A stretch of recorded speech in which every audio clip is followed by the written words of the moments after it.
सिधा उभि किन त्यसरी उभिएको प्रकाश हिजोको असाइनमेन्ट गरेछस् नि आज छैन सर टाइम नै पुगेन हिजो शनिबार थियो त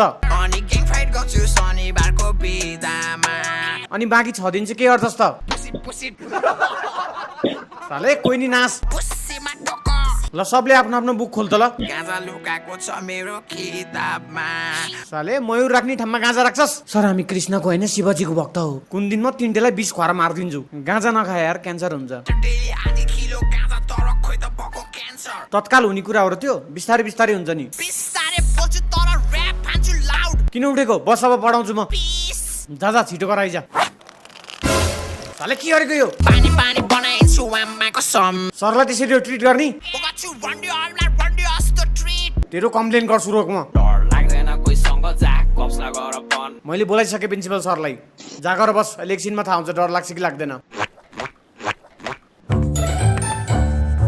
ल यो फिल इन द ब्ल्याङ्क सोले गर्न सक्छ ल भर्दिन्छु म्याच सिक्ने खाली भएको सबै ग्याप ल भन्न त ल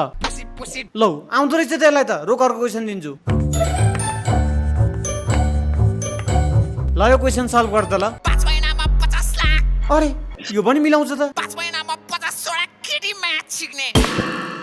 खतरा यार सब आउँदो रहेछ त तँलाई त केही सिक तैँले पनि बुझिस् म्याच सिक्ने बुझिस् कि मलाई नै आउँछ नि हल्का हल्का त ल एउटा क्वेसन तँलाई नि ल सोध्नु तेरो फ्युचर प्लान के हो त्यस्तो गाह्रो क्वेसन सोध्ने मलाई चाहिँ त्यसलाई कटाहान हो त नि फ्युचर कसलाई थाहा हुन्छ र प्लान गर्नलाई if you break a magnet into 2 equal parts how many poles will each piece have मसँग छ म्याच सिक्ने पुसी तान्ने म्याग्नेट ओइ सिका त यार आएन मलाई त लाडो खा म्याच सिक्ने ओइ जे पाटी नबोल म्याच सिक्ने साले नबोल भनेको त म्याच सिक्ने ल सिम्पल क्वेसन सोध्छु त नि तँलाई अलि सिम्पल सोध्नु त ल थ्योरी अफ रिलेटिभिटी भन ल ई इज इक्वल्स टु के पो थियो यार म्याच सिक्ने ए आयो ल बस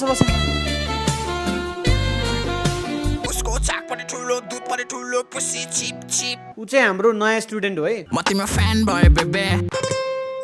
तिम्रो बाय सोच्दा टाउको ह्याङ भयो बेबे राम्री छ है झोला छि तिमीहरूलाई यस्तो राम्री लाग्छ यसको लाडो काट बनाए यसलाई छक्का मुख नछाड भनेको जना हाई लेभलको बोर्ड बोल्न थाल्छ ओइ म्याग्नेट निकाल्छ तानम खै त आउँदैन त नाम के हो भन तिम्रो पार्वती कि कमला मेरो नाम धने हो राम्री लाग्यो होइन तिमीहरूलाई ऊ चाहिँ 1 वर्षको लागि थाइल्यान्ड बसेर आएको हो म्याग्नेटले त्यही भएर भो काम नगरेको म सिङ्गल छु भाइ